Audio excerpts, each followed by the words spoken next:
Will history repeat itself? Because this market kind of feels like when COVID hit in 2020. So you can see with this graph that we were starting to climb up from the depths of 2019, which was a very slow year. If you were a realtor back then, you'll remember. March was looking pretty hopeful. Our sales were looking good.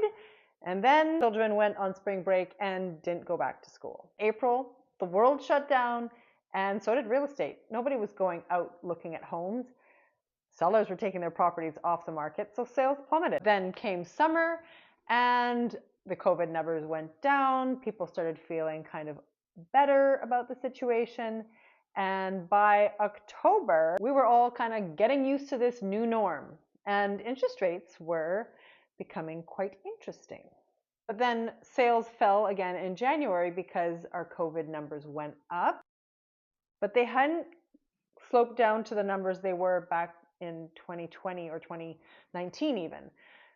Then March happened and it just went bonkers. In December, the numbers dipped again, but December in any market usually does. That's when our market tends to be slow anyway. And then by June or like late spring of 2023, we had another spike, but as you can see right after that, it starts to crash down, and that's when interest rates and inflation got out of control. So we, of course, buyers didn't qualify for as much as they could before, so the buying got reeled in a little bit. And November 2023 rolled around, we saw our sales go down to below what January 2020 was. Here we are 5 years later, and I've actually just condensed this graphic a bit just to show you the last year and what's happened.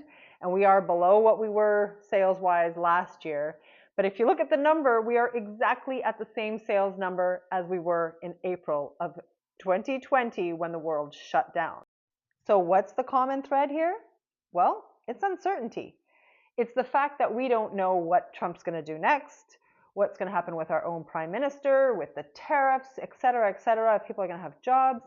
So yeah, people are being very cautious. This could also be a Goldilocks moment. If you have a stable job, if you are not worried about what's going to happen, and you want to take that leap and buy some real estate, it is a really, really good time. If you're a seller, I suppose you're probably asking yourself, well, then why should I sell now if things are going to go up?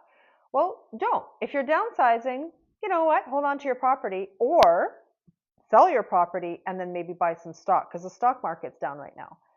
If you're upgrading your property, then now is definitely the time to do it because you're not losing that extra percentage point to just the market growing exponentially overnight. So that's what I would do, buy and sell in this market, especially if you're upgrading, and you'll be one of those people who were lucky that they did it at this point in time.